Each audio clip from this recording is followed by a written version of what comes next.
அறிஞர் அண்ணா வந்து 1909 செப்டம்பர் 15 பிறந்திருப்பார். இவரோட முதல் கட்டுரை வந்து தமிழரசு அப்படிங்கிறது.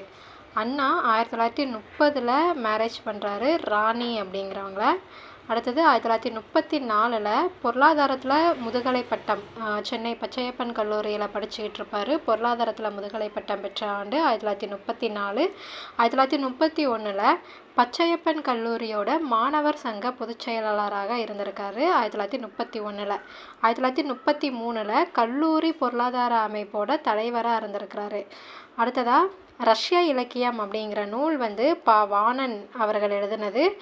இந்த இலக்கியத்தோட அணிந்துரையில் அண்ணா வந்து ஒரு வாசகம் ஒன்று வந்து சொல்லியிருப்பார். அடுத்ததாக 1934 அண்ணா வந்து நீதி கட்சியில் வந்து சேர்ந்திருப்பார். அதற்கு காரணமாக இருந்த அரசியல் இரட்டையர்கள் வந்து யாருன்னா, சண்டே அப்சர்வர் அப்படிங்கிற ஒரு பத்திரிகையாரோட ஆசிரியர் வந்து பி பாலசுப்ரமணியன் அவர்களும், அடுத்தது நீதி கட்சி பத்திரிகையோட ஐடி ஆசிரியர் வந்து டிவி நாதன். இவங்க 2 பேரும் தான் அரசியல் இரட்டையர்கள்னு சொல்கிறாங்க. இவங்க 2 பேரும் தான் அண்ணா வந்து நீதி கட்சியில் சேர்றதுக்கு காரணமாக இருந்திருப்பாங்க. அடுத்தது அண்ணாவும் பெரியாரும் சந்தித்த மாநாடு வந்து எதுனா திருப்பூர் மாநாடு.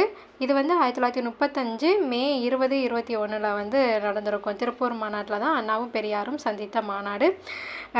அந்த மாநாடு வந்து செங்குந்தர் இளைஞர் மாநாடு அப்படின்னு சொல்கிறாங்க. இந்த மாநாட்டோட 2வது நாளில் தான் அண்ணாவும் பெரியாரும் சந்திச்சிருப்பாங்க. அடுத்தது பெரியாரோட குடியரசு விடுதலை இந்த இதழ்களோட முழு நேர துணை ஆசிரியர் பொறுப்பேற்றிருப்பார் அண்ணா. அடுத்ததாக துறையூர் மாநாடு வந்து 1937 நடந்திருக்கும் துறையூர் மாநாடு.